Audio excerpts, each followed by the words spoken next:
Good afternoon, everyone. Welcome to Nutmeg Sports on the HAN Network. It is a Wednesday edition, and we are back at the ballpark at Harbor Yard, site of the FCAC Championship.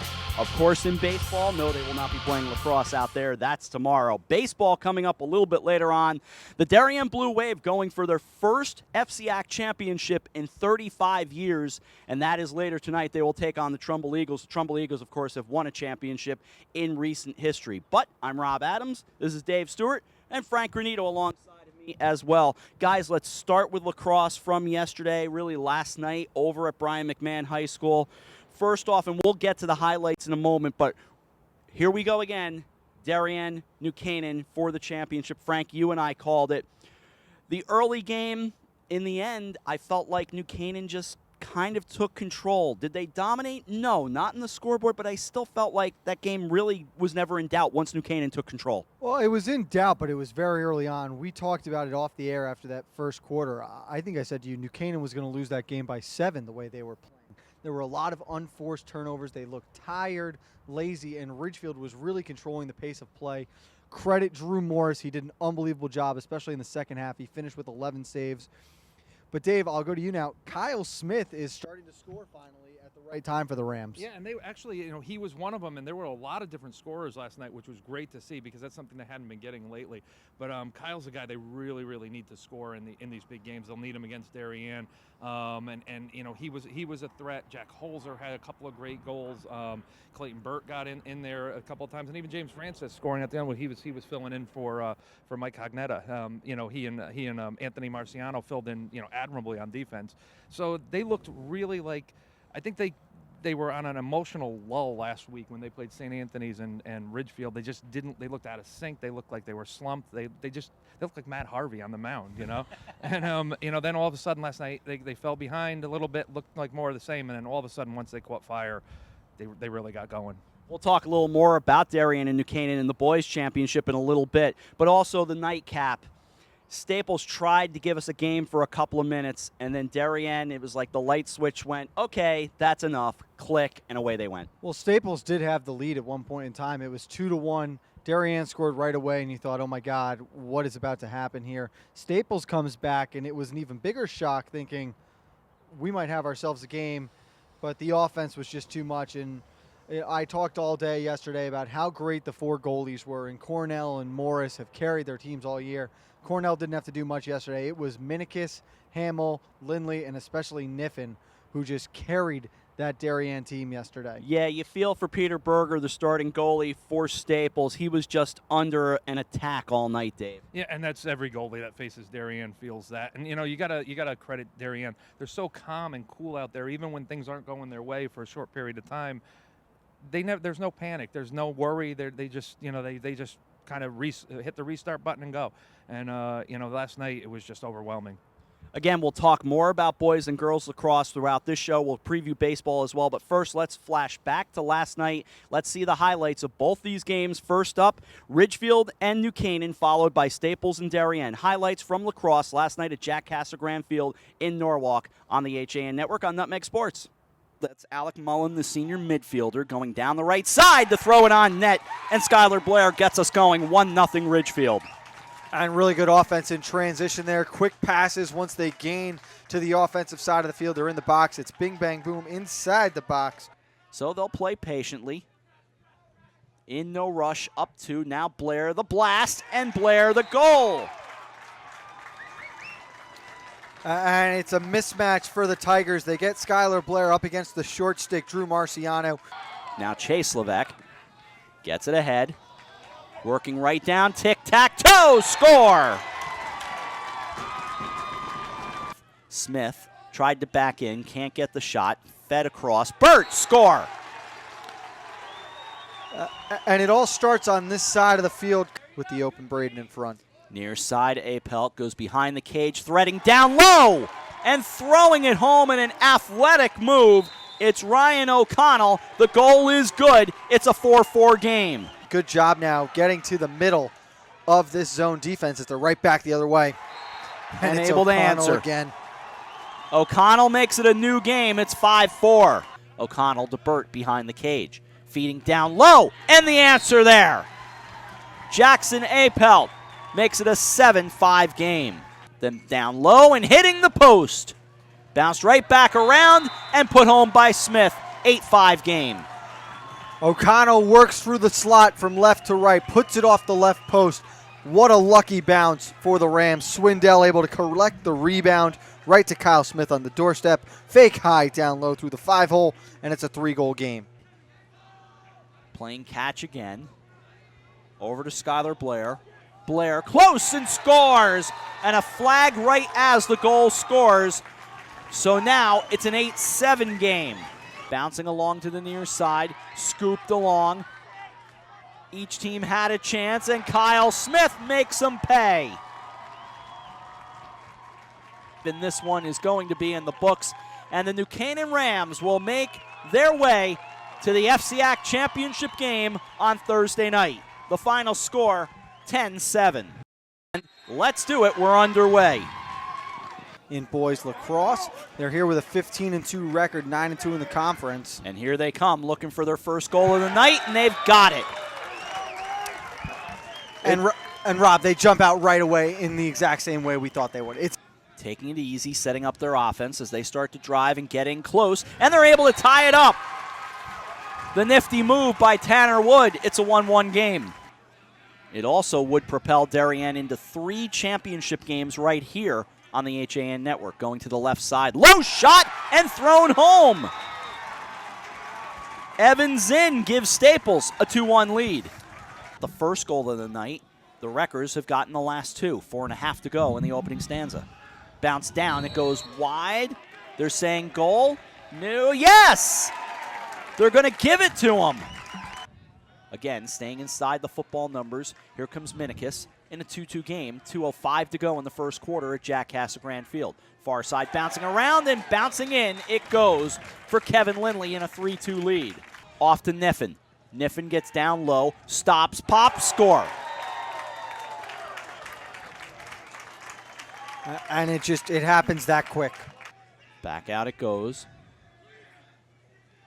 And this time top shelf, Niffen with the answer to make it 8-2. I give Sean all the credit. And that goes in to make it a 10-3 game. Liam Richmond makes it a 7-goal lead. 2 to go. Behind the net. Fed along. Here's Niffen. Niffen the blast, and he scores again. That's number 5 for Jack Niffen. Fire it along. Down to 3. And this one will be in the books.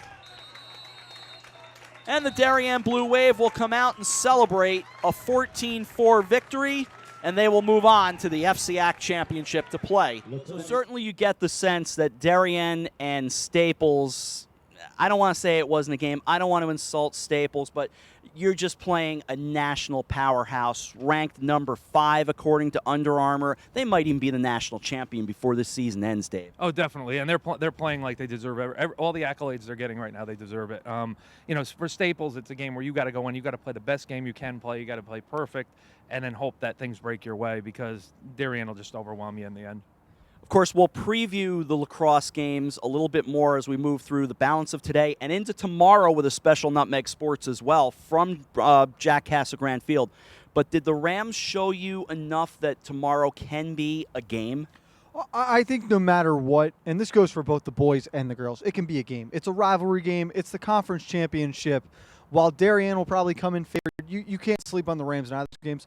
What impressed me the most about the Rams yesterday was their ability to make changes on the fly. For the first time, we saw Coach Buzz really using a lot of players we haven't seen this year. There were different systems in use, and most importantly, they scored against the zone defense, something they haven't done all year long. It was good to see the depth of the Rams. I thought that's an excellent point. You mentioned James Francis, Marciano, some of the other players. I agree. So I think, you know, fingers crossed, it's Darien New Canaan, man. Let's go. Get it going and have a good time with both those games tomorrow. I'm looking forward to it. It should be a lot of fun, and you know, a doubleheader for the lacrosse game, for the lacrosse rivalry is just, you know, it's incredible. It's perfect finish for both of them. Storylines that we'll get in a little bit more as we have time, but first let's take a break. We've got to come back and talk baseball and softball. They're both going on today. A championship here, semifinals coming up in softball as well. But first, we'll take a break. You're watching Nutmeg Sports on the HAN Network.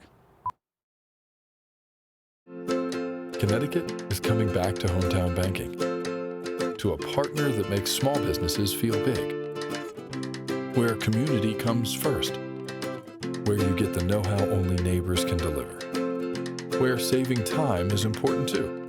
It's time to expect more. It's time to bank well. Bank smart. Bank local. Bank well. With the 24-month Bank Well Smart CD, you can earn 1.35% APY and raise your rate and add to your CD. Have a sports injury or a slip and fall that needs immediate care?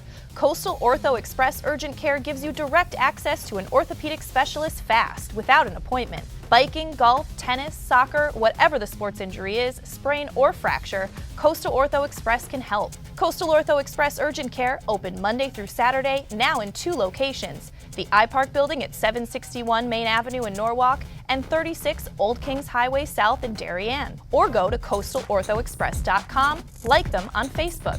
For more than 50 years, Triple S has been Fairfield County's expert service for carpet, upholstery, and drapery cleaning. We provide the best in repairs and in-depth restoration, understanding fabrics and how to properly clean and restore them. Our staff will come to your home to clean your wall-to-wall carpet to perfection. We can also pick up your fine carpets and bring them to our facilities. With locations in Norwalk, Stamford, and Stratford, Triple S will get the job done fast, big or small. At Triple S, you can count on our people as well as our cleaning. Find us at triplesclean.com or 203-847-8000. I'm John Kovach. I'm a newspaper editor. I'm a high school football coach. I'm a television presenter. And I want you to love fishing as much as I do. Tune in to Yankee Fisherman, Thursdays at 1 on the HAN network. It's like going to the tackle shop without leaving your office.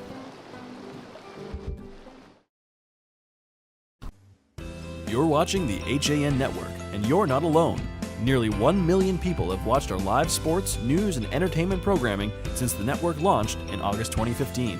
Advertise on the network that reaches Fairfield County, Connecticut's most engaged audience.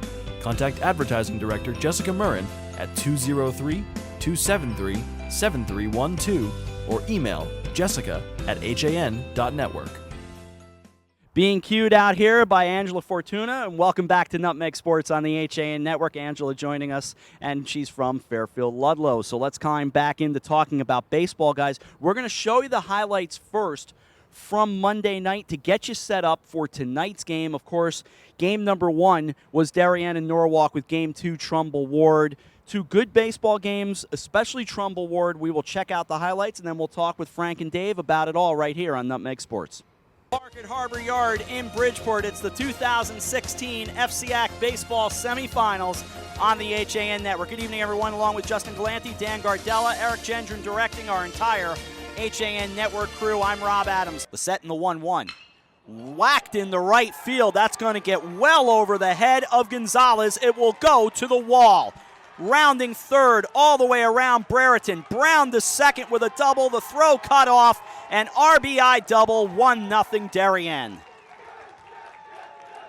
Well, Brown got a fastball right over the middle of the plate and absolutely laced it to right field over the head of Mike Gonzalez. 1 ball, 2 strikes.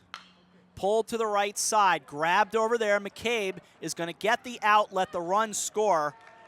And scoring from third is Schofield. And the 0-2. Just got a piece of it, lifts it to right, and it drops in for a base hit. What a piece of hitting by Cord Fox as Brereton scores 3-0 Darien. 3 balls, no strikes. 1 out, runner off third, and swinging on 3-0 is a fly ball to right center. Singlewald makes the catch, tagging at third, Jordan. Yeah, you have no chance to get that out. Scoring on the sacrifice fly is Jordan. And an RBI for Rich Brereton. Kind of motions with his right hand and waits on the first pitch. He swings and pops it up. Easy call and catch for Sean O'Malley. He grabs it as Casey Brown came down the line. They collide. Lots of chaos as Brown stays down. And now they rule this over. That was not the most usual final out of a ball game. It was a little weird, but the catch just does get made, and the Darien Blue Wave have moved on to the FCAC Championship. Game 2 coming up from the ballpark at Harbor Yard. It's the 2016 FCAC Baseball Semifinals on the HAN Network. Here's the set and the 1-0 pitch. Breaking ball, bounced up the middle past the dive of Ruchowski at short. On his horse, rounding third and coming home. The ball is cut off. Head first slide for Deutsch. 1-0 Ward. Good piece of hitting there by Maniscalco, taking what appeared to be an off-speed pitch and just driving it right back up the middle for an RBI single. Third is Deutsch. Here's the pitch and a line drive to right field, base hit. Scoring Cicada, we have a tie ball game. In this case, going with the pitch and sending it to the right side. Here's Chris O'Brien. The old saying is he can help himself, and he lifts a sky fly ball going in, and now over the head of Burendorf, who started in. Rounding third, it'll be cut off, sliding home to make it a 2-1 game is DeCoco. See, that's a play as an outfielder that you may not be familiar with playing in a ballpark like this. Says it right on the train. Nice and convenient. The 3-1. Runs inside, back to the backstop, on to try to score, and sliding in safely without a throw is DeCoco. It's a 3-1 ball game. Sets at the belt. The payoff pitch with 2 out. Breaking ball. Misses high and inside, ball 4. The tying run goes to first, and Jack Myers due up. Third dugout, the fans there still sitting, hanging in there, hoping. 1-1. Line drive, it is up the middle, and a diving catch behind second!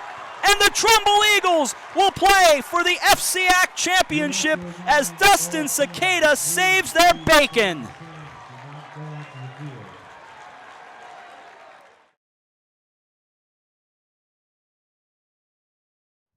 So it's a tale of 2 final outs from those games. That's where I want to start. Let's start with the latter game and that spectacular play up the middle to end the game by Dustin Cicada of Trumbull, making that diving play.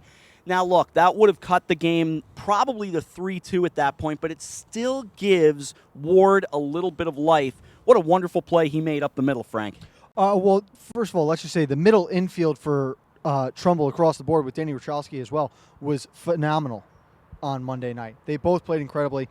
Ward had a bit of a mishap on the bases earlier in that inning because otherwise that hit might have tied the game up, but Trumbull really did everything to put it together. O'Brien was phenomenal on the mound. The senior lefty went 6 1/3, I believe it was, before coming out.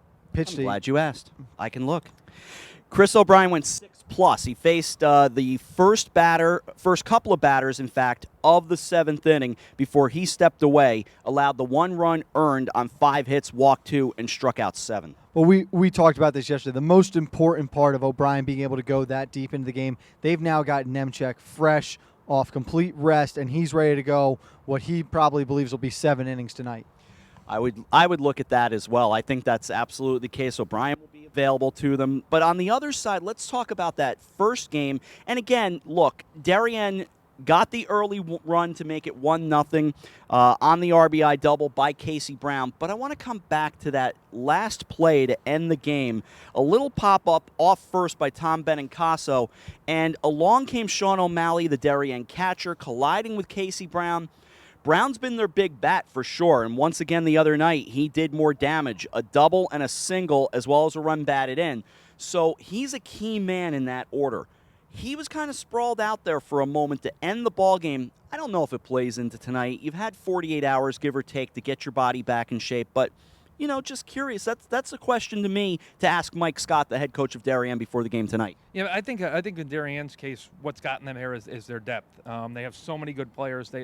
So I would think that Casey Brown, if he can go, if there's any question, if he's a little banged up, but he can go, he'll go. This is a big game. Obviously, it's all hands on deck at this point. But Darien has that next man up mentality, and they're so deep, and that's what's gotten them as far as they've gotten. And it really was a bizarre play. They also almost forgot it was the last out. Almost. Complete chaos around second base, trying to appeal and everything, while Brown is laying there on the ground. But I expect Brown to be healthy and ready to play today. Like you said, he's had 5 hits already in this postseason, a home run, 2 doubles. He's reached base 8 times if you include 3 walks. He has been the life and soul right now of that lineup, and he's right there in the middle of it. He's going to be key to them getting the Nemchek tonight. but it's the Waves pitching that's really been the strength of their team all year. Nemchek has pitched very well, so that is certainly a factor. You got Chris Brown backing him up, but on the other side, Dave, you've got Andrew Winch, who will be in the bullpen to back up Rich Brereton, who got the win last week on Friday against Danbury. Neither pitcher really had to do a lot of work in their first 2 starts. Do you see an edge here? That's what's so great about having that 20 to.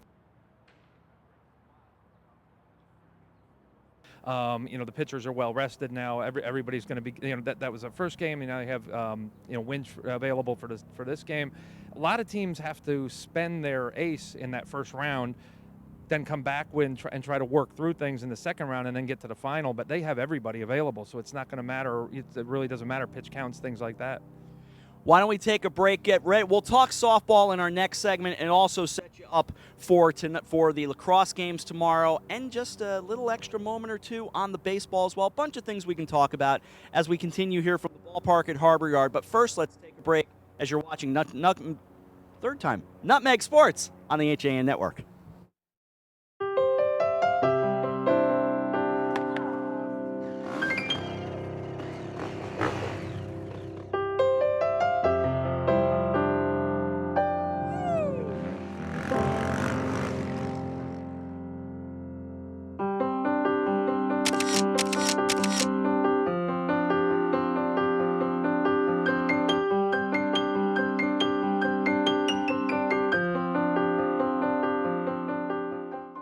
At the Language School in Ridgefield, we teach practical language for real life, tailored to your professional needs or those of your children. Offering more than a dozen languages, the school specializes in creating customized classes for businesses, government agencies, and healthcare professionals in Fairfield and Westchester counties. Native speakers from around the world will instruct students of all ages in the language and the culture using a hands-on method. Find out more about what makes us different at thelanguageschoolglobal.com or call us at 203-241-7010. Mosquitoes, ticks, gone. Guaranteed. That's what Mosquito Squad guarantees as America's most trusted mosquito and tick control company. Locally owned and operated, over 90,000 homes have been protected by Mosquito Squad using their dual protection method for season-long protection, which includes barrier spray service for eliminating mosquitoes and adult ticks, as well as supplemental programs to increase tick control.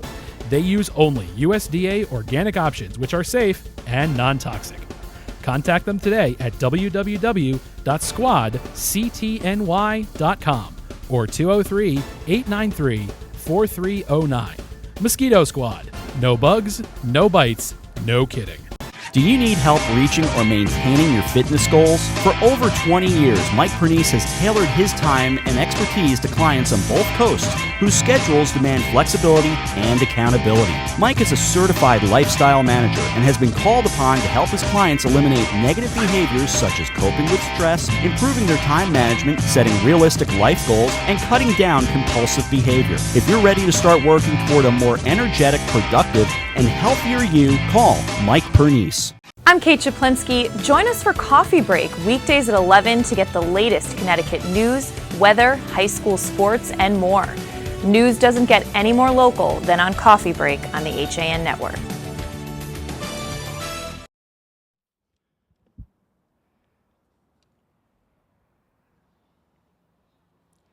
A potpourri of stuff to finish up a Wednesday Nutmeg Sports here on the HAN Network. I've moved in the middle of Dave Stewart and Frank Granito. I'm Rob Adams. All right, first and foremost, let's get to softball. Semifinals today moved from last night due to the weather. You know, you got the Battle of Trumbull, you got the Battle of Stamford. The winners play for the FCAC Championship. And all roads right now lead to St. Joe's in Trumbull. They have been outstanding all year, consensus #1 team in the conference. They're led by Nicole Williams, coming off a quarterfinal win against Danbury, where she struck out 21 batters. And yes, you are hearing that correctly. It was an outstanding individual performance by the future Manhattanville star, and she will take this team as far as she wants to go right now. She is outstanding. She can also hit well at the dish as she heads off to Manhattan. But I think Trumbull can give them a game. But I think Frank right now, she's going to dictate what goes on in this tournament. I think I said at the beginning of all the FCAC tournaments, if the heaviest favorite of all the sports, with all due respect to Darien boys lacrosse, is St. Joe's softball, just because of Nicole Williams. They have a good team around her too, which obviously helps. But I mean, 21 strikeouts in the quarterfinals. That's just crazy good. And she's been doing things like that all year. I think there's only one game that she's allowed more than 2 earned runs against FCAC opponents. And the way St. Joe's can score runs, they're in pretty good shape. I think Stanford matchup, don't sleep on the Black Knights. I know West Hill is very good, but the Black Knights are a feisty little squad. Sarah Staley will do the pitching for them. That's a group we've seen a couple of times. They don't give up easily. No, and this will be their 3rd consecutive season now where they're playing at Sacred Heart in the semifinals. They come in as the 7th seed. They knocked off the number 2 seeded Ward team, the 6th seed, knocking off number 3 Ward. It was a very big win for them. Maddie Santora, she's a nominee for the Athlete of the Week, was 3 for 4. She stole home in that game. But West Hill, as hot as anyone right now, they are 15-1 in their last 16 games. They had 14 hits in their semifinal win over Ludlow.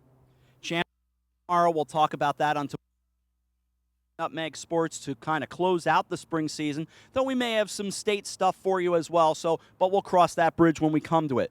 Also, some other stuff going on. Let's spend a moment and just at least tip our caps to Darien, the girls team. Again, this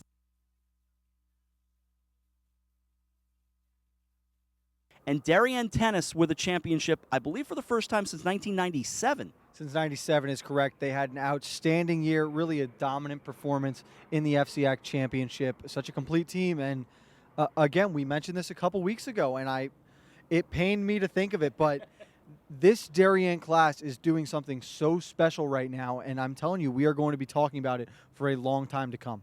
Congratulations to those girls. Dave, on the boys' side, they get deeper in today with a championship. What do you see going on there?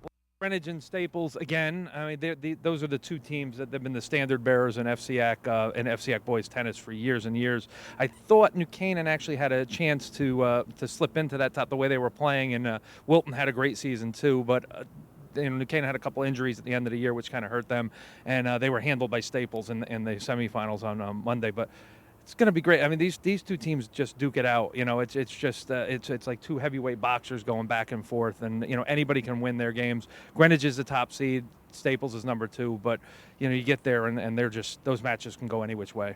Not forgetting about volleyball as well. They've got some matches going on. Is it just about Darien and Ridgefield? They seem to have been the best that I've seen, but there are 2 other teams there as well. Well, Staples actually got the number, so because record is Ridgefield. It split this year. Really, you're talking about they're going to play finals as both to say you wear a different at that point. But I think those teams could give Darien a run for their money. But that's like we're saying, Darien in everything is so good right now that it's hard to see them losing.